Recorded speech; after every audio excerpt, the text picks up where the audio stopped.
Bon, voilà, c'est fait. Alors, donc on avait vu, les trois modules là sont liés entre eux, hein, celui qu'on avait vu il y a 15 jours, loi de justice, d'amour et de charité, hein, c'est la loi qui résume toutes les lois naturelles. Et ensuite, le dédoublement de cette loi, c'est donc la perfection morale. Donc on avait vu les caractères de cette perfection morale la dernière fois. Et on a vu la connaissance de soi, hein, le connais-toi toi-même, la fameuse question 919. Et aujourd'hui, on va voir un texte qui s'appelle L'homme de bien, que Kardec a écrit. Hein. Il est dans l'Évangile selon le spiritisme, mais pas que, je crois qu'il est aussi dans le livre des esprits. Voilà. Alors, l'homme de bien. J'avais trouvé une petite citation, attendez, je vais voir si je la retrouve, de Gustave Gelée qui parlait de la loi naturelle, hein, la loi de justice, d'amour et de charité. On avait dit que ce sont les lois de la nature, hein, et que on cherche, quand on se met en harmonie avec les lois de la nature, ben c'est ça. Et donc, voilà, j'ai trouvé une définition du bien de Gustave Gelée que vous voyez à l'écran, là. Le bien est tout ce qui favorise l'évolution et l'épanouissement spirituel des êtres, et le mal est tout ce qui les entrave et les retarde. Hein, j'avais trouvé ça comme une très très belle citation. Je commence à garder les citations parce que j'en vois plein passer. Il me semble que c'est Christophe un jour qui m'avait demandé des citations et bon, je commence à m'organiser pour en avoir. Voilà. Alors, ben, l'objectif aujourd'hui, ben, c'est qu'est-ce qu'on entend par un homme de bien? Et on va aussi énumérer les qualités qui distinguent un homme de bien. D'accord? Alors, on dit homme de bien, désolé Valérie, hein, c'est homme de bien ou femme de bien, hein, il n'y a pas de. Voilà, indistinctement. Alors, les notions de base. Le véritable homme de bien est celui qui pratique la loi de justice, d'amour et de charité dans sa plus grande pureté. Voyez? Donc, on renvoie à cette loi de justice, d'amour et de charité qu'on avait vue la semaine dernière, il y a 15 jours, pardon. Hein. C'est celle qui est la plus importante. Et donc, l'homme de bien, c'est celui qui la pratique dans sa plus grande pureté. Et c'est vraiment, je dirais, la recette, quoi, c'est-à-dire le jour où une majorité d'humains suivront cette loi de justice, d'amour et de charité, je pense que le contexte mondial changera profondément. Hein, et ça viendra petit à petit. Hein, il y en a de plus en plus, heureusement, mais ils ne sont pas encore la majorité. Même s'ils sont la majorité, il y a quand même encore une minorité qui arrive quand même encore à sévir et à faire le mal. Et c'est ce qu'on voit dans toutes ces violences et toutes ces choses dont on est bombardé à longueur de journée dans les médias et dans les réseaux sociaux.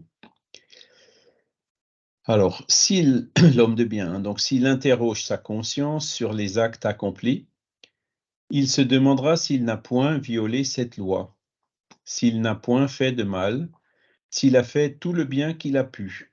Donc, vous voyez, là, on a aussi deux niveaux hein, de cette application. Ne pas faire de mal, c'est déjà un début, d'accord? Parce que faire du mal de façon consciente en sachant qu'on fait du mal et continuer à le faire, bon, en général, au bout d'un certain temps, notre conscience nous travaille. Hein. On se dit, punaise, tu n'aurais peut-être pas dû faire ça, etc. Et surtout quand on le sait. Hein. Après, on peut aussi faire du mal par ignorance. Hein. Quand on ne sait pas, on fait quelque chose qui est pas bien sans le savoir. Hein. Ça peut arriver quand même. Dans ce cas-là, notre degré de responsabilité est moindre, mais pas nul, hein, comme d'habitude. Donc, ne pas faire le mal, c'est un premier pas. Mais le deuxième pas qui va encore plus loin, c'est s'il a fait tout le bien qu'il a pu. Hein, parce que souvent, on a l'occasion de faire le bien et on ne le fait pas. Hein. Donc, on ne fait pas de mal en faisant ça. Hein, on fait tout simplement, on ne fait pas tout le bien qu'on aurait pu faire. Hein. Et parfois, c'est des petites choses du genre aider une personne âgée à porter son sac ou aider quelqu'un, un malvoyant à traverser la rue, ça peut être s'arrêter pour donner un renseignement à quelqu'un. Voilà, ce sont souvent de toutes petites choses, mais bon, pressé par le quotidien, le train-train et tout, ça nous arrive souvent de passer outre. Et puis, en faisant ça, en fait, on néglige une occasion de faire le bien. Et donc, c'est quand on interroge notre conscience, hein, c'est ce qu'on avait vu la semaine dernière avec la question 919, hein, ce que saint Augustin il faisait tous les soirs. C'est là où ces choses-là reviennent en disant, tiens, aujourd'hui, voilà, j'ai croisé telle personne, ou j'ai fait semblant de ne pas la voir, ou etc., etc. Et donc, ce sont des choses qui nous éloignent justement de cette loi de justice, d'amour et de charité, parce que avoir l'occasion de faire le bien et puis rater cette occasion, ben, c'est une opportunité de perdu pour faire le bien et donc pour notre avancement moral et puis pour aider nos prochains. Alors, s'il n'a eu à se plaindre, si nul n'a eu à se plaindre de lui, enfin, s'il a fait à autrui tout ce qu'il eût voulu qu'on fît pour lui. Donc voilà, si nul n'a eu à se plaindre de lui, ben, c'est pareil, hein, c'est soit par omission, soit parce que parfois ben, on donne des réponses un peu sèches, on ne fait pas ce qu'on pourrait ou ce qu'on devrait faire. Hein. Et le dernier, ben, on retrouve la phrase que Jésus nous a donnée, hein, faites aux autres ce que vous voudriez que les autres fassent pour vous. Et ben, ça fait partie de ces questions qu'on peut poser à notre conscience. Est-ce qu'on a vraiment fait aux autres tout ce qu'on aurait voulu que les autres fassent pour nous? Et en réfléchissant à tout ce qu'on a fait aux autres, c'est là où on se dit, ben oui, ça, j'aurais pas aimé qu'on me le fasse, ou là, quand j'étais en difficulté, j'aurais bien aimé qu'on m'aide, j'aurais pas aimé que les gens passent à côté de moi sans rien faire. Voilà, ça rejoint un peu le fait de faire tout le bien qu'on a pu faire. D'accord? Alors, la suite. L'homme pénétré du sentiment de charité et d'amour du prochain fait le bien pour le bien sans espoir de retour et sacrifie son intérêt à la justice. Alors, faire le bien pour le bien sans espoir de retour. Ah, ben, je vais inviter un tel parce qu'après, il va m'inviter chez lui. Il habite en Corse, ça m'intéresse. Bon, ça, c'est pas, ou alors il invite en Normandie. Hein. Ça, c'est pas le bien désintéressé. Vous voyez, faire le bien pour le bien sans espoir de retour, ça fait appel à une notion de désintéressement. Hein, désintéressement, c'est-à-dire euh, quand on prend l'homme de bien, vraiment, il fait le bien parce que il sait que les lois de la nature, c'est ça. Il fait le bien pour le bien, comme on dit. Hein. Il fait pas le bien par calcul. Il fait pas le bien en attendant quelque chose en retour. Hein. Et on arrive à des choses un peu plus subtiles, hein, qui sont parfois un peu plus difficiles à détecter. Hein. Et voilà, quand on arrive vraiment à faire le bien de façon désintéressée, hein, aider quelqu'un qu'on sait très bien qu'il pourra jamais, enfin, du moins dans cette vie, faire quelque chose pour nous, hein, ça me rappelle les communications de l'esprit de, alors je ne sais plus si c'est, comment est-ce qu'elle s'appelle, Carita ou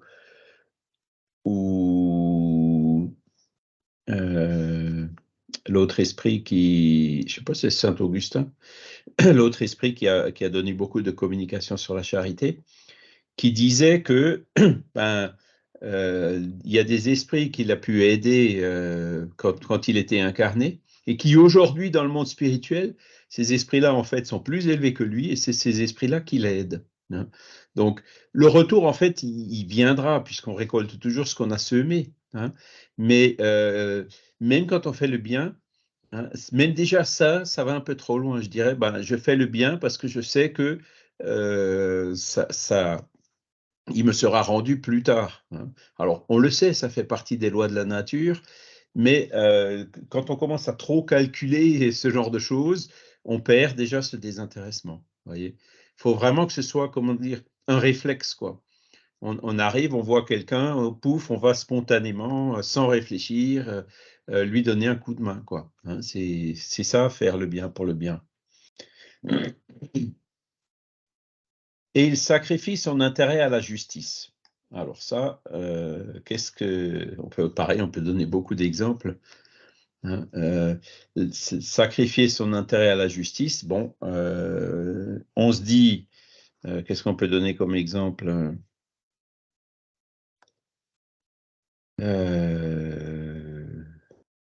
Par exemple, on arrive, par exemple, je prends des exemples vraiment du quotidien, terre à terre, quoi. On arrive au supermarché, une super place, pas pour handicapés, évidemment, juste devant le supermarché, et on se dit, on va prendre cette place. Puis d'un coup, on voit en face de nous, ben, il y a un petit vieux dans sa voiture qui arrive juste après nous, quoi. Hein. Ben, c'est dans notre intérêt de garder cette place puisqu'on aura besoin de marcher moins loin pour aller au supermarché et moins loin pour revenir avec les courses et tout. Mais la justice, c'est de dire, cette personne âgée, elle en a plus besoin que moi. Hein. C'est donc de dire, OK, je recule, je lui laisse la place et puis je vais en trouver une autre un peu plus loin. Vous voyez, c'est un exemple où on sacrifie notre intérêt à la justice. On peut avoir, par exemple, des droits qui nous sont conférés par les lois ou par les prestations sociales ou autres. Et on peut, là aussi, comment dire, renoncer à certains de nos droits, hein, pour laisser, je dirais, la place à un autre. Un exemple qu'on a pu avoir, c'était pendant la pandémie. Hein. Bon, il y avait les places en réanimation étaient limitées. Hein. C'est pour ça qu'il y a eu tous ces confinements et tout, pour éviter qu'il y ait des gens qui se retrouvent dans les couloirs ou qui ne puissent pas avoir comment dire, les traitements adéquats. Mais c'est quand même arrivé. Et donc, là aussi, ben, il y a un moment où on peut se dire, voilà, ben, OK, moi, j'ai peut-être, il y a une personne plus jeune qui est dans un état similaire au mien, c'est de dire, bon, ben, je vais laisser ma place à cette personne plus jeune. Hein. C'est encore un autre exemple de renoncer à notre intérêt personnel pour la justice. Hein. Euh, quand on réfléchit à l'inverse de cela, hein, ben, qui c'est qui fait passer son intérêt d'abord, même de façon injuste? Ben, ce sont les personnes, la corruption déjà. Hein. Ce sont ben, les spéculateurs hein, qui spéculent pour gagner de l'argent, en sachant très bien que derrière ça, il y a des entreprises, il y a des petits épargnants ou autres qui écopent, hein, qui perdent. Donc, c'est l'égoïsme, en fait. Hein.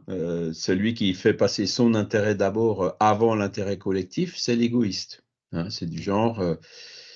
Et il y a beaucoup de petites choses comme ça qu'on voit souvent. C'est ce que les Anglais appellent le phénomène du NIMBY. Ça veut dire not in my backyard, ça veut dire pas dans mon jardin. Et c'est un phénomène qui consiste à dire tout le monde veut une autoroute, tout le monde veut le TGV, mais personne ne le veut dans son jardin. Hein, c'est un peu ça. Quoique aujourd'hui, beaucoup de gens ne veulent plus d'autoroute, hein, et avec de bons arguments d'ailleurs. Hein. Et par contre, bon, la ligne de TGV, quand on se promène, ben, quand on était chez Jean-Pierre Pipineau, hein, à Agen, il y a plein de panneaux partout parce que les gens sont contre une nouvelle ligne et sont contre aussi une autoroute qui va à Castres, si je me rappelle bien. Bon, dans le cas du TGV, c'est quand même un des modes de transport qui produit le moins de dioxyde de carbone par passager kilomètre. Hein. Donc, bon, voilà. Mais c'est sûr que on voit parfois des gens qui avaient une maison tranquille quelque part dans le Vaucluse, et puis du coup, il y a la ligne de TGV qui s'est installée, et puis ben, c'est pas toute la nuit, hein, parce que la nuit, les TGV ne circulent pas, mais du matin au soir, vous avez un TGV toutes les 2 ou 3 minutes qui passe. C'est vrai qu'ils ont quand même perdu beaucoup de leur quiétude. Hein. Mais, comment dire, sacrifier son intérêt à la justice, sacrifier son intérêt personnel pour le bénéfice de l'intérêt collectif, ça passe aussi par ce genre de choses. Hein. Voilà. Donc, en disant, nous, on donne un peu de notre nécessaire, un peu de notre, enfin, on donne de notre superflu, là, ça va encore, mais des moments aussi, on donne un peu de notre nécessaire pour satisfaire au nécessaire de personnes qui ont encore moins que nous. Quoi. C'est ça qu'on veut dire. Voilà. Alors là, le mot justice, on peut discuter aussi du mot justice. Hein. Il y a la justice divine, hein, qui est basée sur la loi d'amour et de charité, hein, le justice d'amour et de charité qu'on a vu il y a 15 jours, ça représente à la justice divine, hein, c'est la justice suivant les lois de la nature. Mais il y a aussi la justice humaine, hein, la justice humaine qui sont, bah, c'est le droit, hein, c'est voilà, le code pénal, toutes les lois, etc. C'est la justice humaine. Et il y a quand même une différence entre les deux, hein. La justice humaine est humaine, et puis dans la justice humaine, il y a des choses qui ne sont pas forcément en phase avec la justice divine, hein.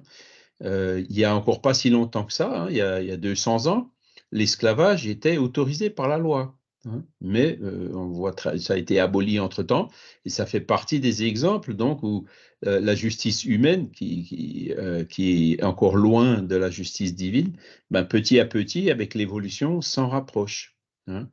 Il y a encore des exemples contemporains, hein. Aujourd'hui, par exemple, on a le droit d'avorter. L'avortement est un droit, l'IVG, hein, mais quand on regarde par rapport à la justice divine, il faut y réfléchir à 2 fois avant de le pratiquer. Il vaut mieux tout faire pour l'éviter. On est bien d'accord, hein, puisque c'est un esprit qui se réincarne et qui est déjà lié donc dans son embryon, et puis qu'on expulse, quoi. Donc c'est pas juste un parti comme le disent les personnes matérialistes, hein, une partie du corps de la femme dont elle peut disposer suivant son libre arbitre. Non, puisqu'il y a un autre esprit qui est déjà impliqué dans le processus, hein.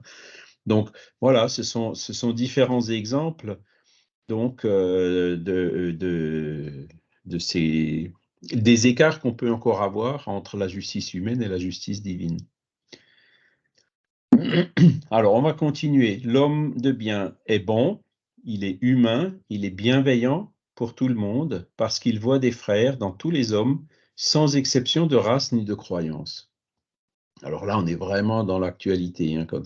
J'ai vu encore ce matin là, une personne d'origine juive qui a été poignardée, hein, ou avec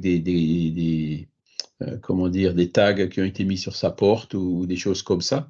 Ben, voilà. On parle aussi de le racisme, hein, malheureusement ça existe. C'est lié à la peur de l'autre, ou à la peur des différences, ou à d'autres facteurs, alors que tous les hommes sont des frères, hein. Si aujourd'hui on a par exemple peur d'une certaine catégorie de population, hein, on peut très bien se réincarner, c'est les mêmes esprits qui sont réincarnés partout, hein. La situation peut s'inverser, quoi, hein. Et récemment, dans une réunion médiumnique, on a eu un esprit musulman qui était venu, et donc qui est en ce moment, bien sûr, euh, perturbé par le conflit qui existe, hein, ces milliers de morts et d'esprits qui se retrouvent dans l'au-delà. Et en fait, il nous disait que dans l'au-delà, les musulmans et les juifs travaillent ensemble déjà, hein. Là-haut, eh ben, ils sont main dans la main, réconciliés. Et il a dit comme ça, nous sommes les mêmes, hein, parce qu'il a très bien compris, arrivé dans le monde des esprits, que lui-même, dans la vie passée, il était peut-être juif, et le juif, il était peut-être musulman aussi, hein. Et donc, qui va tout à fait dans le sens qu'on voit ici, hein. Et voir dans tous les hommes, sans exception de race ni de croyance, je dirais même plus, on pourrait étendre ça de niveau d'évolution, hein, parce que quand on voit des gens peu évoluer, quand on voit des gens qui sont encore violents, etc., faut bien qu'on se dise que nous, on était comme ça il n'y a pas si longtemps que ça, hein, et qu'on a réussi à évoluer, et que donc ces frères qui sont encore dans ces situations peu évoluées aujourd'hui vont évoluer et devenir meilleurs, et que notre tâche, si nous on est un peu plus évolué qu'eux, c'est de les aider justement à évoluer, hein. Donc, voyez comment cette vision hein, spiritualiste change le point de vue sur tout un tas de choses. Et donc, c'est une des caractéristiques de l'homme de bien. Là, vous voyez, il est bon, humain et bienveillant pour tout le monde. Le bienveillance, c'est le B du BIP, hein, de la charité, la question 886. Bienveillant envers tout le monde, c'est ça, hein. C'est-à-dire que faire le bien pour le bien sans espoir de retour, c'est pas uniquement pour les amis, pour les gens du village, c'est aussi pour tout le monde, quoi, hein, tous nos frères en humanité. On continue. Si Dieu lui a donné la puissance et la richesse, il regarde ces choses comme un dépôt dont il doit faire usage pour le bien. Il n'en tire pas vanité, car il sait que Dieu, qui les lui a donnés, peut les lui retirer. Alors, voilà, donc effectivement, dans cette vie, on est dans une situation où on a, comment dire, un poste hiérarchique important, on a une responsabilité, un pouvoir, entre guillemets, hein, de décision sur beaucoup de choses et de personnes, ou si on a un patrimoine financier important, hein, ben, c'est un dépôt. Alors, et ce sont des choses matérielles qu'on a ici sur la Terre, dans cette vie, et qu'on peut déjà perdre dès cette vie ici sur la Terre, euh, et qu'on perdra de toute façon le jour où on se désincarnera. Daniel? Ouais, c'était une réflexion qui m'était venue par rapport à la phrase qui est encore en gris. C'est vrai que l'amour et la justice, c'est comme les 2 faces d'une même pièce. Il y a pas d'amour, sans un sens de la justice et il y a pas de justice sans amour. Ce que je veux dire par là, c'est que aimer, quelquefois, c'est aussi prendre, des positions fermes et comprendre la justice, bah, c'est comprendre qu'elle est faite, avec amour. Quand vient le moment de réparer, si on nous demande, de mettre à bas notre orgueil, notre intérêt, c'est pour l'amour de nous, c'est pour qu'on progresse. Ça m'a fait penser à la question 1000 du livre des esprits où il y a cette question: «Comment on répare?» Eh bien, on peut réparer le mal que par le bien, pas par le mal. Donc ça sert à rien de se fouetter, de s'en vouloir, il faut passer à autre chose et que pour réparer par le bien, c'est toujours un peu la même bourse où on va. On va toujours puiser dans son orgueil et dans ses intérêts propres. C'est là où, il y a quelque chose à transformer en nous, pour changer cet état, d'amour en nous, le pacifier, le purifier, en fait. Ben, c'est tout à fait ça, hein. C'est pour ça que la loi, enfin, la dernière, la 10e, hein, des lois naturelles, hein, des lois morales, c'est la loi de justice, d'amour et de charité. Donc, tu vois, la justice est bien associée à l'amour. Et la charité, des personnes disent, ben, la charité, c'est quoi? C'est l'amour en action, quoi, hein. Et donc, tous les trois sont effectivement liés. Et puis, la perfection morale, c'est, comme on l'a vu au début, la mise en application de cette loi de justice, d'amour et de charité dans sa plus grande pureté.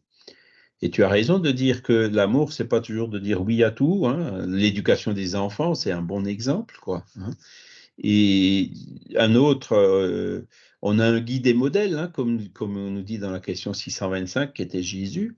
Et quand on regarde ben, ce qu'a fait Jésus, quand il était en face des pharisiens, par exemple, ben, il était quand même ferme, hein. Il les dénonçait vis-à-vis du reste de la population, à qui ces pharisiens causaient quand même beaucoup de tort, hein, par leur hypocrisie et tout ça. Et Jésus n'a pas hésité à les dénoncer, quoi. Malgré tout ça, ben, il les aimait, hein, comme il aimait tous les humains, hein. Mais c'est là où, comment dire, la charité bien comprise, hein, consiste à dire, bon, ben, ce pharisien cause du tort à de nombreuses personnes, donc il vaut mieux voir l'intérêt de ces nombreuses personnes que l'intérêt de ce pharisien. D'accord? Donc, l'intérêt du plus grand nombre par rapport à l'intérêt d'une minorité, quoi, hein. Ça fait partie aussi de cette justice et dont Jésus nous a donné des exemples.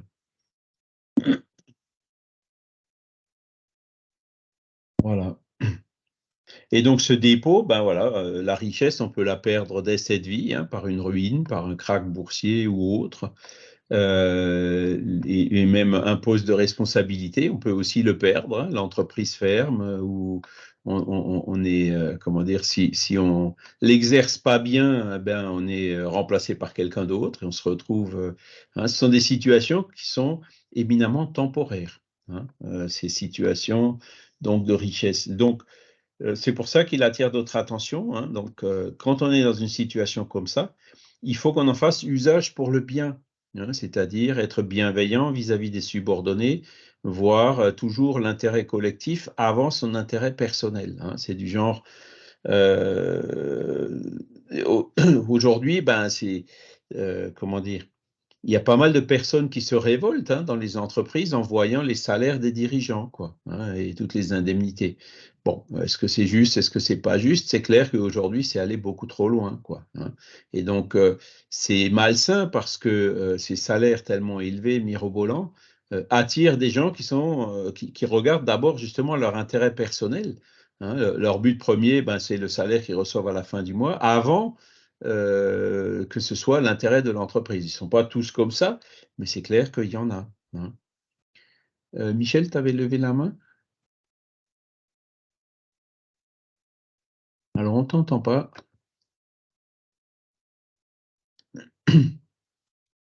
Alors, tu as bien remis le micro, mais le micro n'a pas l'air branché, ou alors Teams, il est orienté vers un micro qui n'est pas celui que tu utilises,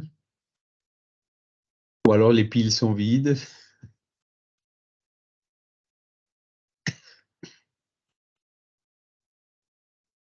Bon, on t'entend toujours pas, mais bon, si ça revient, n'hésite pas, non, toujours pas. Voilà. Alors, c'est pour ça qu'il y a la parabole aussi de l'épreuve, qui dit qu'il est plus facile à un riche de passer par le trou, d'arriver au royaume des cieux que d'un chameau à passer par le trou d'une aiguille. Enfin, le chameau, en fait, c'est pas un chameau, mais c'est le fil qui était fait avec le chameau. Et donc, Jésus illustrait, il nous disait que l'épreuve de la richesse, c'est une épreuve qui est difficile. Il y a beaucoup de gens qui glissent et qui tombent avec cette épreuve. Par contre, pas tous. Vous avez des personnes qui sont riches, des bons dirigeants qui exercent leur intelligence spirituelle au travail pour être toujours bienveillants vis-à-vis de la collectivité qu'ils ont sous leurs ordres. Et vous avez aussi des personnes riches qui font des fondations, qui font énormément de bien autour d'eux. D'accord? Donc, voilà. On a des bons exemples, mais il n'empêche que l'épreuve de la richesse n'est pas toujours facile. On tombe quand même assez vite dans l'avarice et même s'il y en a beaucoup, ben, on veut toujours plus. Et là, on tombe dans le superflu. Et forcément, tout ce superflu, même si d'un côté, l'industrie du luxe donne du travail à beaucoup de gens, ça prive quand même beaucoup de gens du nécessaire, quoi. Et c'est ça qu'il faut toujours avoir en tête, quoi. Et Dieu qui nous a donné les richesses peut nous les retirer dès cette vie. Et de toute façon, le jour où on se désincarne, on peut très bien avoir une réincarnation dans une situation beaucoup plus modeste que celle qu'on a dans cette vie.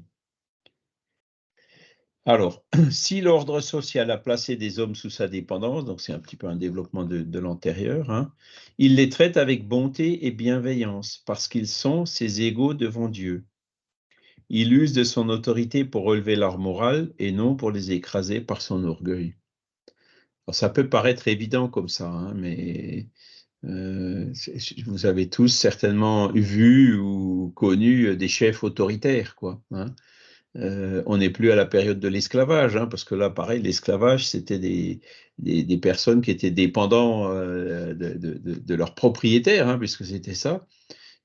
Qui souvent les traitaient durement, voire même, comme on en voit des exemples dans les livres de Chico Xavier, les amenaient jusqu'à la mort, quoi.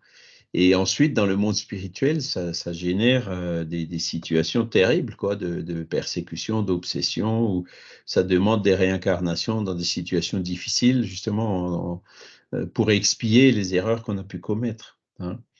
Et donc, alors ça, c'est l'exemple extrême, mais même aujourd'hui, je vous ai parlé déjà de ce documentaire de Valérie Seguin sur l'intelligence spirituelle au travail. Alors, quand j'ai vu ça, je me suis dit, j'aurais bien aimé travailler dans une entreprise comme ça, parce que c'est vrai que l'entreprise où je travaillais, alors j'ai eu comment dire, des chefs qui étaient bons et bienveillants, hein, il y en a quand même eu, mais j'en ai connu quelques-uns avec lesquels justement j'ai dû vivre longtemps, hein, où j'étais longtemps leur subordonné, qui était colérique, voilà, t'arrêtes tout ce que tu fais et tu fais maintenant que ce que moi je te dis de faire, enfin voilà, qui travaillaient pour leurs intérêts personnels plus que pour l'intérêt collectif. Et bon, ben, quand on est subordonné, c'est jamais facile d'avoir un chef comme ça, hein. Et donc, c'est là où on voit que ben, il traitait parfois ses subordonnés de façon dure et pas toujours de façon bienveillante, quoi. Alors que cette intelligence spirituelle, hein, qui se développe maintenant de plus en plus, conseille justement la bonté et la bienveillance comment dire, du supérieur hiérarchique envers ceux qui reportent à lui, hein. Et c'est euh, comme ça aussi qu'ils font la différence entre un chef et puis un leader, hein. Le leader, lui, il est leader de façon naturelle par ses agissements, par sa bonté, voilà, et le fait qu'ils se mettent dans ses équipes, qu'ils soient à côté d'eux pour les aider, les encourager, les motiver pour atteindre un objectif, pour réaliser quelque chose, et pas par rapport au chef qui lui est assis dans son bureau, hein, qui surveille de loin ce qui se passe et qui distribue des punitions et des récompenses, hein. On voit très bien la différence là entre le chef et le leader. Eh ben, le leader, Jésus, lui, bon ben, il n'était pas chef, il était leader, hein. Tout le monde le reconnaissait en tant que, enfin tout le monde, non, il y en a qui l'ont, ceux à qui il faisait de l'ombre l'ont fait mettre sur la croix, hein, les religieux de l'époque, hein. Mais il avait ce leadership qui était reconnu par la foule qui était autour de lui, hein. Et c'est plus par son exemple, hein, on devient leader par nos actes et par nos exemples, plus que par le diplôme qu'on peut avoir ou l'autorité de laquelle on peut être investi, hein. Donc voilà, l'homme de bien, il est conscient de ça. Et s'il est dans ce genre de situation, hein, il va aider, hein, les personnes qui travaillent pour lui, hein, leur relever leur morale, comme il dit, et non pas les écraser par leur orgueil. Par exemple, tu te tais, c'est moi le chef, etc., hein. Donc ça, typiquement, c'est des réactions de l'orgueil du supérieur hiérarchique, hein. Bon, on en voit beaucoup encore, malheureusement, mais voilà. Avec le temps, avec l'intelligence spirituelle, avec des hommes de bien, eh ben, ça passera. Alors, il est indulgent pour les faiblesses d'autrui parce qu'il sait que lui-même a besoin d'indulgence et se rappelle cette parole du Christ que celui qui est sans péché lui jette la première pierre. Alors là, on est dans l'indulgence, hein, c'est le I du BIP, hein, bienveillance, indulgence, pardon. Donc, indulgent vers les faiblesses d'autrui, ben oui, personne n'est parfait, on a tous des faiblesses, hein, donc nous-mêmes, on en a. On a besoin que des personnes soient indulgentes envers nous, envers nos faiblesses. Donc, faire aux autres ce qu'on voudrait que les autres fassent pour nous, ça nous demande d'être indulgents pour les faiblesses d'autrui, hein. Voilà. C'est tous des frères en humanité qui sont en évolution comme nous. Et on est là justement pour s'entraider, pour pouvoir s'aider les uns les autres réciproquement dans cette évolution. D'accord? Que celui qui est sans péché lui jette la première pierre, hein, bah, c'était l'épisode de la femme adultère, hein, où une femme qui a été prise en adultère, euh, Moïse commandait de les lapider. Alors c'était la loi mosaïque, hein, qui était quand même une loi pour gouverner un peuple, une population assez primaire il y a 3500 ans, dont je faisais certainement partie. Il fallait des lois dures, hein. Et Jésus qui est venu assouplir ces lois, hein, en disant, voilà, on nous a dit qu'il fallait la lapider, et toi tu dis quoi, hein? Et c'était une question piège, hein, parce que s'il disait non, il ne faut pas la lapider, ah, ben, tu es contre la loi mosaïque, hein, tu es contre Moïse. Et s'il disait oui, il faut la lapider, ben, il laissait commettre une injustice, hein. Et donc la meilleure réponse qu'il a pu donner, c'est celle-là, quoi. Que celui qui est sans péché lui jette la première pierre. Et en fait, ils sont tous partis. hein. Et la fin de l'histoire, c'est il va voir la femme en disant, ben, ils sont où ceux qui t'accusent? Voilà, ils sont partis, en lui disant, va et ne recommence plus pour pas qu'il t'arrive quelque chose de pire, quoi. Donc, c'était vraiment qu'il a reçu. Hein, c'est l'épisode aussi où il trace des caractères dans le sable avec un bâton. Hein, donc, c'est de la psychographie, en quelque sorte. Les esprits qui l'ont aidé à trouver cette réponse, la meilleure réponse possible à cette question piège. Daniel? Ouais, ne pas être parfait aussi, c'est une force dans le sens où ça nous permet de rester engagés dans notre réforme intime. Oui. Oui, On oui, sait qu'on ben, ne va pas lâcher, même quand c'est dur, même quand ça nous demande des choses, justement parce que on n'a pas cette perfection. Ça fait comme du fuel à continuer à avancer dans cette direction. mhm. Oui, parce que la perfection absolue, c'est que Dieu. Hein. On n'y arrivera jamais à ce niveau de perfection. Par contre, on peut se perfectionner, on peut arriver à un niveau de perfection relative, hein, comme dit Kardec. Et effectivement, hein, donc on a tous, enfin, moi j'en ai plein encore des défauts, hein, ça je le reconnais. Hein. Et donc, effectivement, ça nous motive, hein, la recherche de cette perfection nous motive justement pour travailler. Alors moi, je n'utilise pas trop l'expression réforme intime, hein, c'est quelque chose qui vient Ah bon? ouais, ça vient beaucoup du Brésil. Ah Kardec n'a d'accord. jamais utilisé l'expression réforme intime, il utilise plutôt l'expression réforme morale.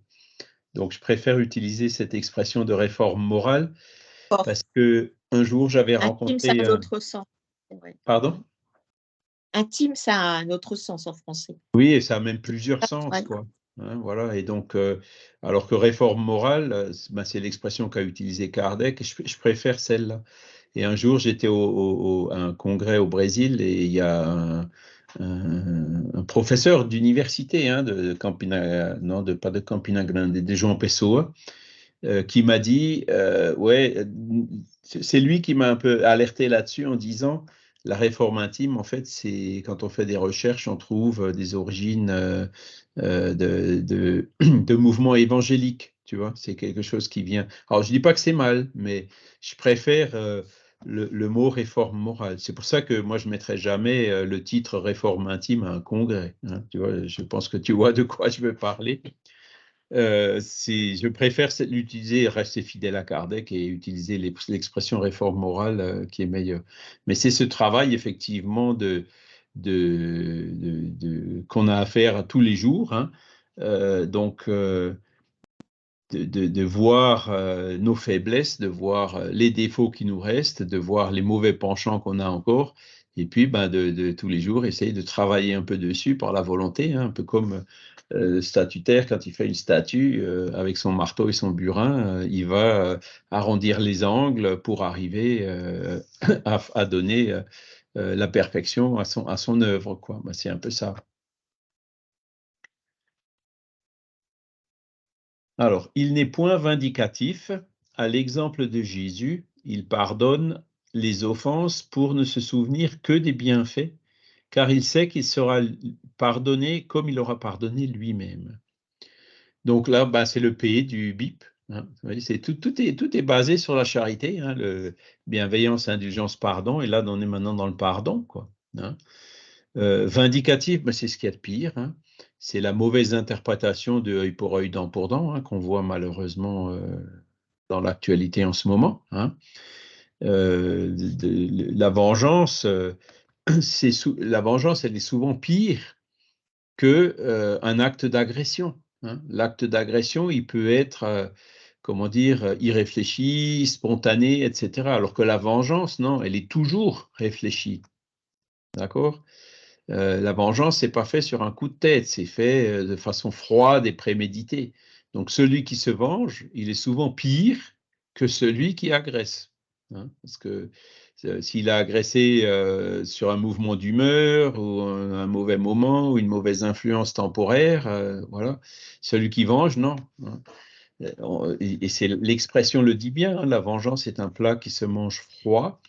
ben, ça veut tout dire, quoi. C'est-à-dire que la vengeance est très souvent moins excusable qu'une agression.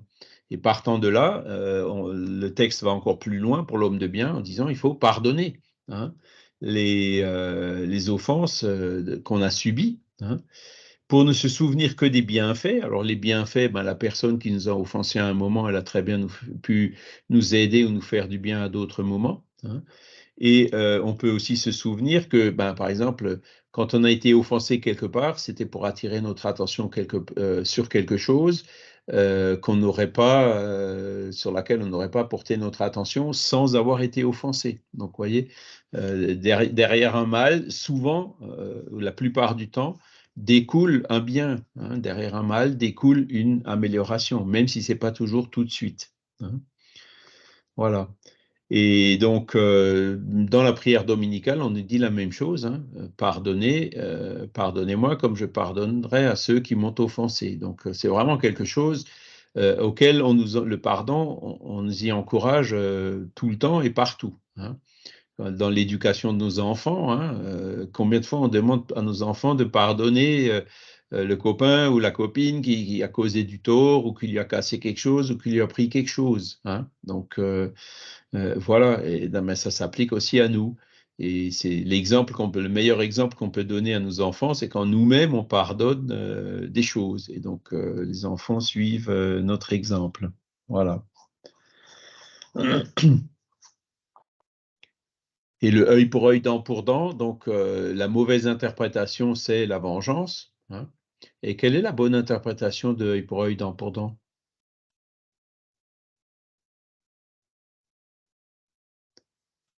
Ben, Peut-être que quand on va réincarner, on va se trouver dans la situation de l'autre pour mieux comprendre comment agir, non? ben, c'est un peu ça, voilà.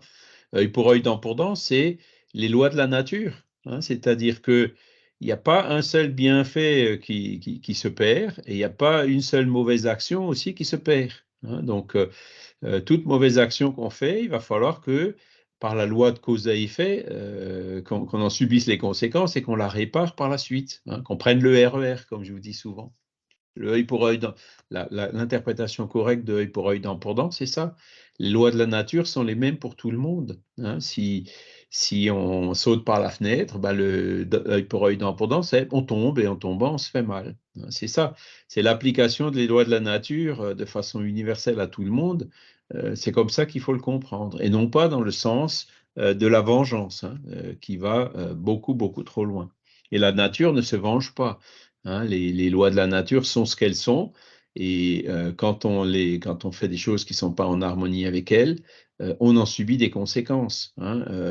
Mais c'est ça qui nous apprend justement à connaître les lois de la nature et à petit faire cette réforme morale dont on parlait, hein, pour nous mettre en adéquation avec ces lois et donc éviter justement de faire le mal qui finit tôt ou tard toujours par retomber sur nous.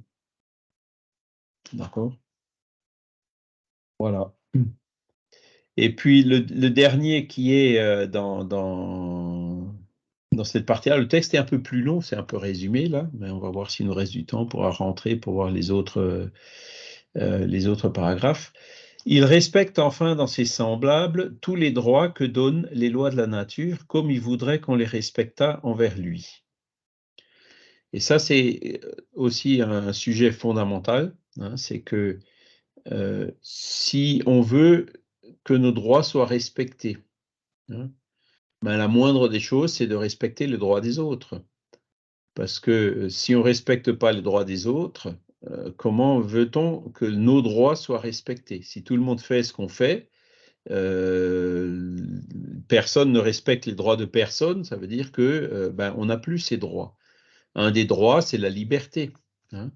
Et on dit toujours que notre liberté, elle est relative, elle n'est pas absolue, comme on l'a vu dans la loi de liberté.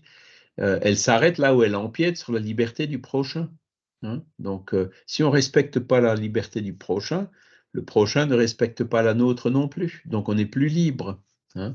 Donc,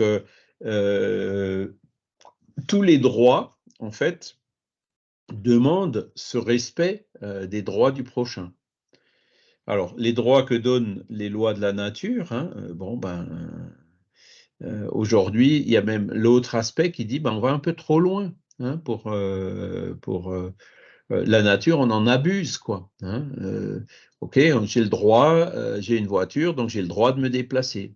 Oui, ok, on a le droit de se déplacer. Mais la voiture, encore une fois, ça fait du CO2, du dioxyde de carbone, donc le réchauffement climatique, donc les tempêtes qu'on a en ce moment, donc les canicules qu'on a eues cet été, etc.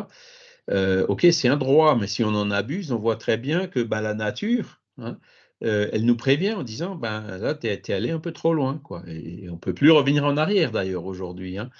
Dans ce cas précis, hein, le CO2, il est dans l'atmosphère, il mettra des siècles pour se réduire, pour de nouveau être absorbé par les océans ou par la végétation. Hein.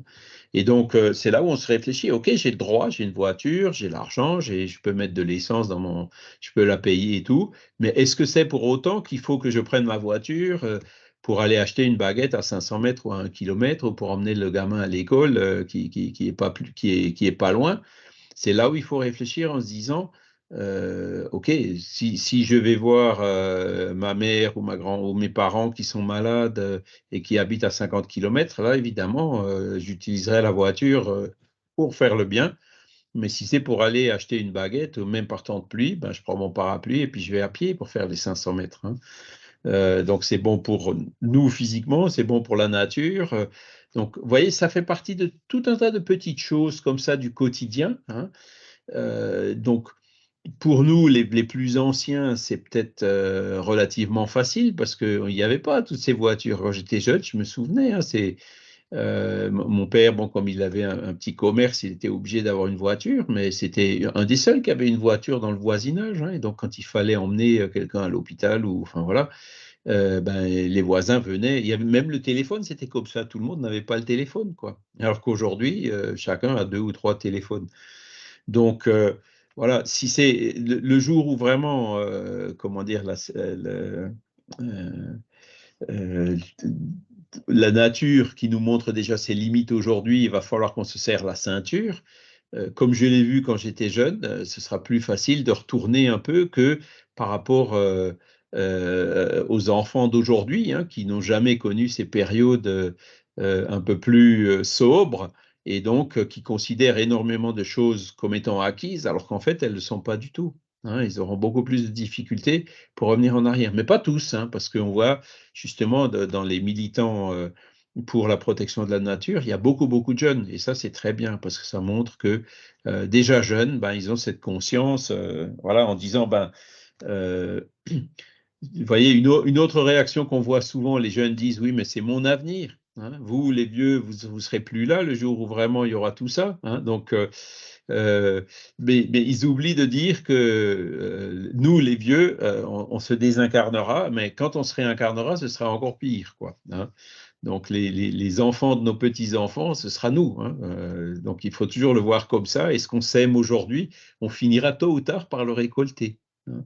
Et donc, tout ça, ce sont des choses qu'il faut qu'on ait bien présent en tête, qu'on réfléchisse chaque fois qu'on fait quelque chose, de dire, voilà, est-ce que c'est vraiment quelque chose, est-ce que je dois utiliser ce droit ou est-ce qu'il vaut mieux que j'y renonce pour le bienfait de notre planète ou le bienfait de la collectivité? Parce que notre planète, elle survivra, hein, elle se réadaptera. Ouais, les tempêtes et tout, ça, c'est déjà comment dire, une réaction de la nature par rapport à ce réchauffement, hein, l'augmentation de l'évaporation au niveau des océans, les couvertures nuageuses qui réduisent un peu l'incidence du soleil et le réchauffement de la planète, ce sont des mécanismes de stabilisation que la nature, elle applique. Hein. La nature, elle a déjà survécu à des chutes d'astéroïdes, à des choses beaucoup plus graves que ce qu'on est en train de connaître aujourd'hui. Par contre, la question, c'est est-ce que l'être humain survivra? Et l'humain avec des hommes de bien survivra sans problème. Hein.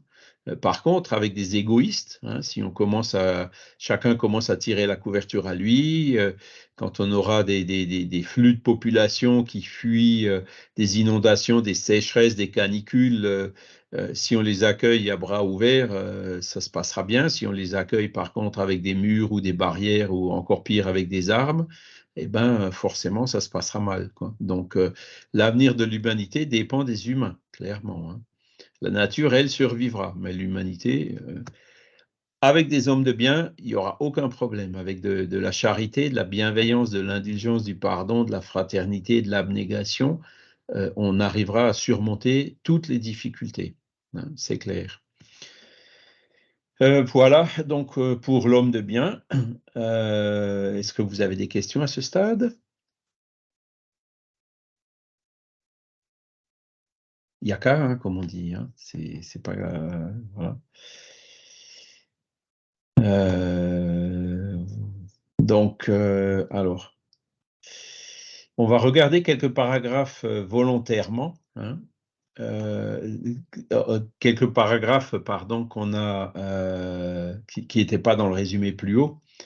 Alors, l'homme de bien, il a foi en Dieu, en sa bonté, en sa justice et en sa sagesse. Il sait que rien n'arrive sans sa permission et il se soumet en toute chose à sa volonté. Donc, voilà, c'est l'intelligence première, cause première de toute chose, hein, toute cette harmonie qui existe dans l'univers, le phénomène de la vie, la nature, comme on vient d'en parler. Ben forcément, il y a une intelligence qui est derrière, hein, donc la grande énigme de Léon Denis, hein, si jamais vous avez besoin d'un petit rafraîchissement sur Dieu, relisez la grande énigme de Léon Denis et vous verrez que voilà, toute cette harmonie qu'on voit ne peut se produire que grâce à cette intelligence suprême qui en est le créateur, quoi. Et donc, à part cette foi en Dieu, c'est quelque chose qui contribue quand même puissamment à nous stimuler, hein, pour agir en fonction du bien, hein. Les athées, je ne dis pas qu'il y a des athées qui ne font pas du bien, hein, il y en a qui le font, heureusement, hein, mais le fait de croire en Dieu, ça permettrait même peut-être d'aller encore un peu plus loin, quoi. Voilà. Rien n'arrive sans sa permission, il se soumet en toute chose à sa volonté. Ben, c'est la dose de résignation, hein, qu'on a besoin à un moment donné. Quand quelque chose est inévitable, ben, il faut se résigner. Il faut qu'on se résigne qu'un jour on mourra, un jour on quittera cette planète. Alors, on fera tout ce qu'il faut pour la quitter, pour que la vie dure le plus longtemps possible, hein, pour faire l'instinct de préservation, comme on a vu. Mais un jour, on partira, hein, tout comme nos proches partiront, tout comme nos parents sont partis ou partiront. Nous, on partira aussi, hein. Donc là, c'est cette soumission à la volonté de Dieu. La foi en l'avenir, hein, voilà, donc le fait de croire en Dieu, le fait aussi d'être convaincu qu'on a une âme et que cette âme survit après la mort, hein, c'est quelque chose qui est... Alors, pourquoi ça me fait ça? Les biens spirituels au-dessus des biens temporels, hein. Les biens temporels qui sont, comme on dit, temporaires, hein, temporels, qui ne durent que pendant la vie, hein, tout notre patrimoine et même notre corps physique, on les laissera ici. Ça ne veut pas dire qu'il ne faut pas prendre soin de son corps physique, au contraire, c'est un véhicule, c'est quelque chose qu'on nous a emprunté, donc quand on nous prête quelque chose, il faut en prendre soin, et donc qui nous sert justement à l'évolution de notre âme, donc en le voyant comme ça, mais sans tomber non plus dans l'excès inverse de ne soigner que le corps et puis de négliger complètement la réforme morale, comme on a vu tout à l'heure, de négliger notre âme, hein. Et donc, c'est pourquoi le fait d'avoir cette foi en l'avenir, de savoir qu'on est une âme, qu'elle est immortelle, qu'elle survivra à la mort, ça change nos valeurs et on cherchera plutôt à cultiver ce qu'on conservera après la mort que tout ce qu'on sera obligé de laisser ici. Voilà. Toutes les vicissitudes de la vie, toutes les douleurs, toutes les déceptions sont des épreuves ou des expiations et l'homme de bien donc les accepte sans murmure. Ben, c'est ça, hein, c'est ce qu'on a dit, hein, pourquoi moi? Si on commence avec le pourquoi moi, c'est déjà quelque part, on pose à qui cette question? On la pose à Dieu, on est bien d'accord. Donc on met en doute cette bonté, cette sagesse divine, d'accord? Donc pourquoi moi? c'est pas une bonne question. Faut justement qu'on cherche à l'éviter en se disant, on dit, ah, ben voilà, j'ai une maladie. Maintenant, qu'est-ce que je fais? À quoi elle me sert? Pourquoi est-ce que cette maladie est venue? Hein? Et si on prend la maladie comme ça, de façon positive, hein, en nous disant que ça va nous servir à quelque chose pour notre avancement, je dirais, on a beaucoup plus de chances de se sortir de cette maladie que si on est dans la révolte, dans l'injustice, dans le blasphème contre Dieu. Hein. Et ça, je pense que c'est prouvé. Hein. Le malade qui voit sa maladie comme quelque chose de juste, hein, de quelque chose qui arrive dans un but donné, hein, il aura, comme on dit, un coping, hein, il arrivera à faire face beaucoup plus facilement à cette maladie que celui soit qui se décourage complètement, qui laisse tomber, hein, ou alors celui qui blasphème ou qui réclame, etc. Voilà. Il trouve sa satisfaction dans les bienfaits qu'il répand, dans les services qu'il rend, dans les heureux qu'il fait, dans les larmes qu'il tarit, dans les consolations qu'il donne aux affligés.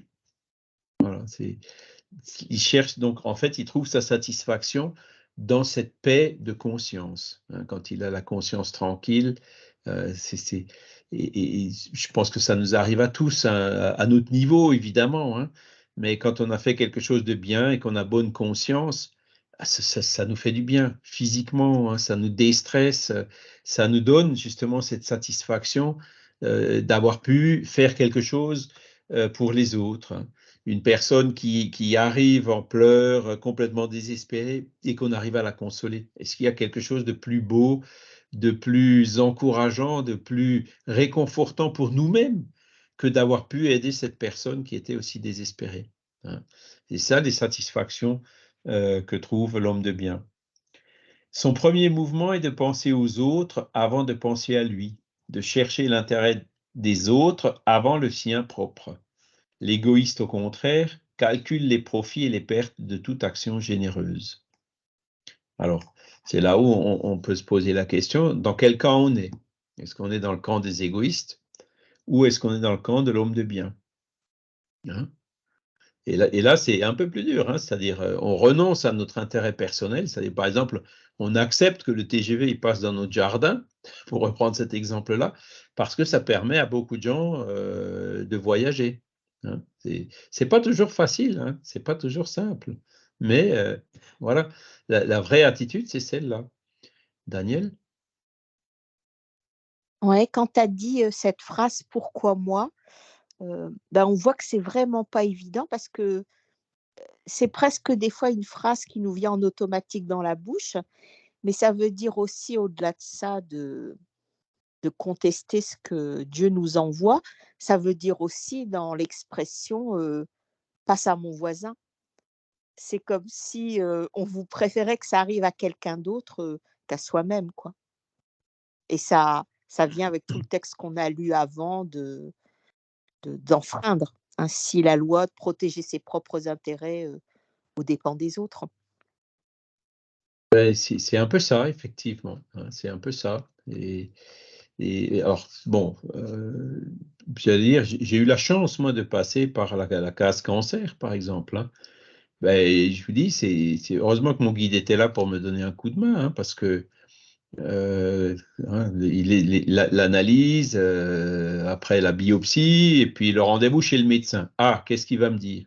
Et moi, mon médecin, c'était du genre assez direct, hein, et était d'origine argentine, hein, je ne sais pas si c'est une caractéristique des Argentins. En me regardant comme ça dans les yeux, il me dit, ben, Monsieur Kempf, j'ai pas une bonne nouvelle. Hein, voilà, vous avez ça. Boum, tac. Mais heureusement que j'étais prêt parce que je savais déjà avant ce qu'il allait me dire. Et puis la réaction, ça a été de dire, OK, docteur, maintenant, qu'est-ce qu'on fait? Hein.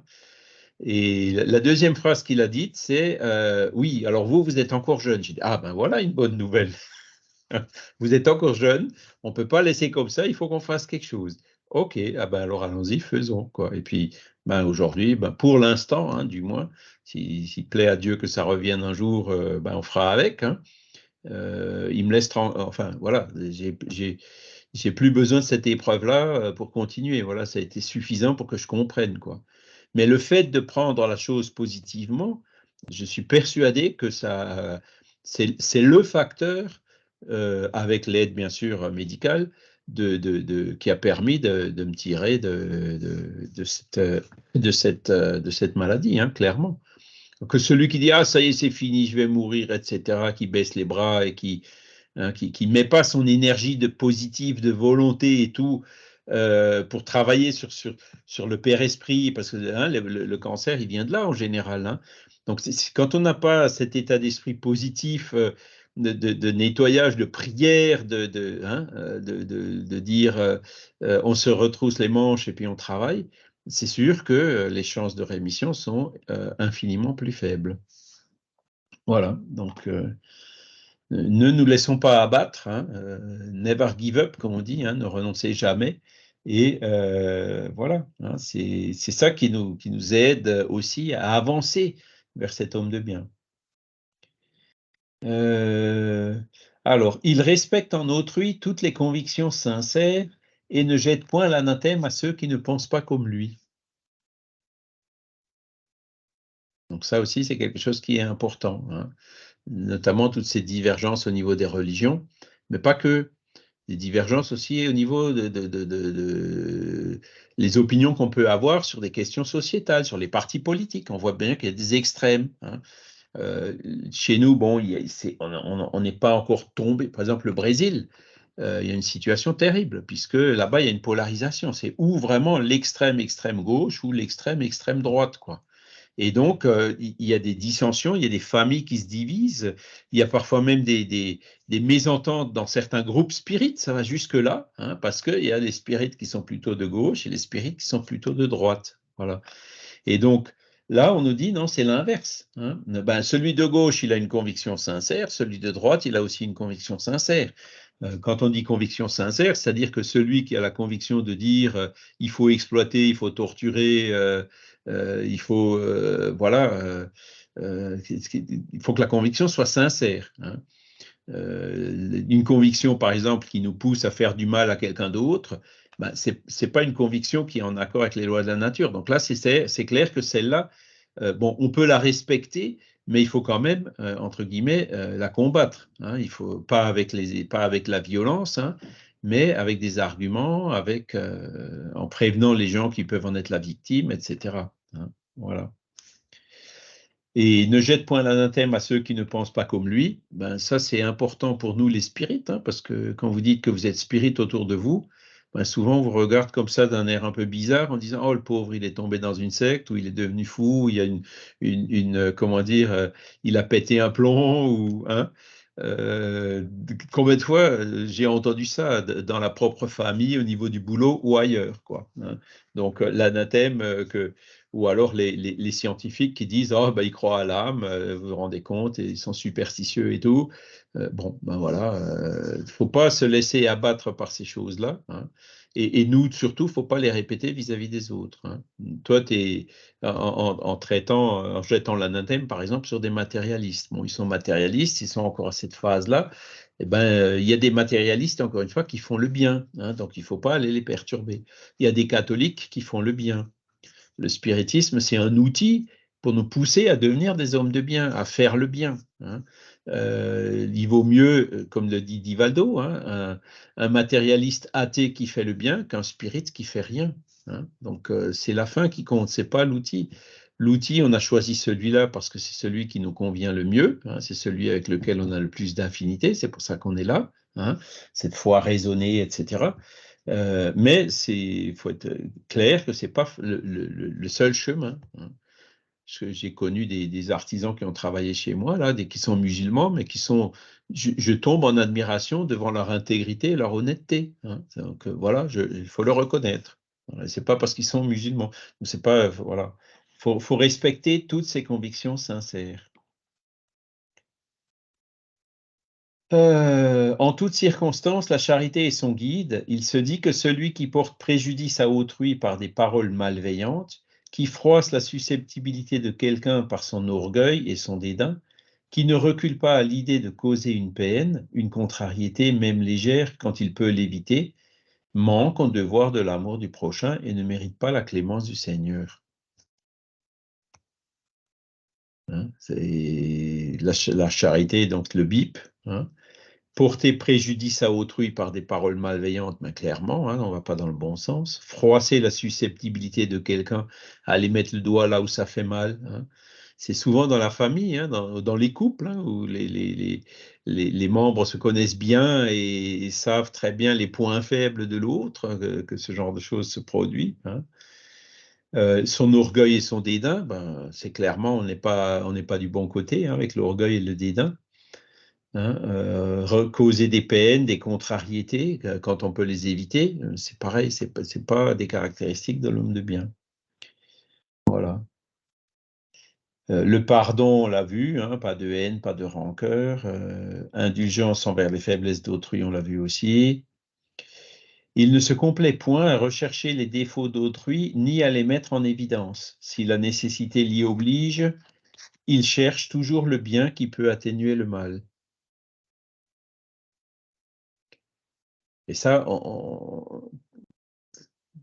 ça arrive souvent aussi, hein, parce que, bon, c'est la psychologie qui nous le dit, hein, que la théorie de la projection, justement, des défauts qu'on peut avoir, on va chercher d'abord à les voir en quelqu'un d'autre. Hein. Il y a beaucoup de gens qui ont besoin de rabaisser les autres pour pouvoir se tranquilliser soi-même. Ça fait partie de ces mécanismes de fuite qui, en fait, ne nous aident pas du tout, quoi. Au lieu de résoudre notre problème, on vit avec, on se cache en cherchant des défauts et des problèmes aux autres, alors que les autres, ils en ont peut-être même pas. C'est la parabole de la paille et de la poutre, hein, que disait Jésus. Quand on voit la paille dans l'œil de l'autre, en voyant pas la poutre qui est dans notre œil. Hein, c'est un peu ça. Alors, si la nécessité l'y oblige, on a vu l'exemple de Jésus tout à l'heure qui dénonçait quand même assez durement les pharisiens, hein, qui trompaient beaucoup de gens. Hein. Il cherche toujours le bien qui peut atténuer le mal. Hein. Donc, chercher le bien qui peut atténuer le mal dans le cas de Jésus, ben, c'était la loi morale qu'il avait apportée, quoi, et en faisant le lien avec les lois mosaïques qui avaient été, qui étaient censées être suivies par justement ces mêmes pharisiens. Il étudie ses propres imperfections et travaille sans cesse à les combattre. Tous les efforts tendent à pouvoir se dire le lendemain qu'il y a en lui quelque chose de mieux que la veille. Ah, c'est assez simple, clair et direct. Hein. Voilà. Alors, quelle heure est-il? 9h11. Ouais. Alors, il y en a, voilà, on a vu le chef, on va voir aussi le subalterne. Hein. Donc, le subordonné de son côté comprend les devoirs de sa position et se fait un scrupule de les remplir consciencieusement. Hein, voilà. On a un chef, on a une mission, on a été embauché pour faire quelque chose, hein, et ben faisons-le. Hein. On a accepté d'être embauché pour faire ça. Alors c'est vrai que des fois, on me dirait, ben, on est obligé d'avoir un travail, on n'a pas toujours le choix. Bon, enfin, aujourd'hui, la situation est quand même un peu différente. On peut quand même, entre guillemets, choisir notre emploi. Bon, ben, si on a quelque chose à faire, faisons-le. Hein, faisons-le le mieux possible, quoi, le plus consciencieusement possible. Hein, c'est pour contribuer aussi au fait que l'entreprise puisse survivre et continuer à proposer du travail à beaucoup de gens. Hein, voilà. Alors là n'est pas l'énumération de toutes les qualités qui distinguent l'homme de bien, mais quiconque s'efforce de posséder celle-ci est sur la voie qui conduit à toutes les autres. Donc ça, c'est la dernière phrase avec laquelle on va conclure, hein, donc qui nous console un petit peu en se disant, je suis encore loin de tout ça, je suis quand même encore loin de l'homme de bien. Non, on nous dit, OK, on va s'efforcer quand même d'aller dans ce sens. Voilà, et c'est ça qu'on nous demande, on ne nous demande pas plus. Hein. On nous donne un objectif, hein, l'homme de bien, c'est un objectif, donc il est quand même relativement proche, puisqu'on a vu, c'est quand même des choses assez terre à terre, et on se dit, OK, allons dans ce sens et essayons de chaque jour avancer un petit peu sur ce chemin-là. Voilà. Est-ce que vous avez encore des questions? C'est un Non. beau texte, hein, vous voyez, l'Évangile selon le spiritisme, chapitre 17, item 3. Relisez-le de temps en temps, ça fait vraiment du bien. Hein, ça fait vraiment, vraiment du bien.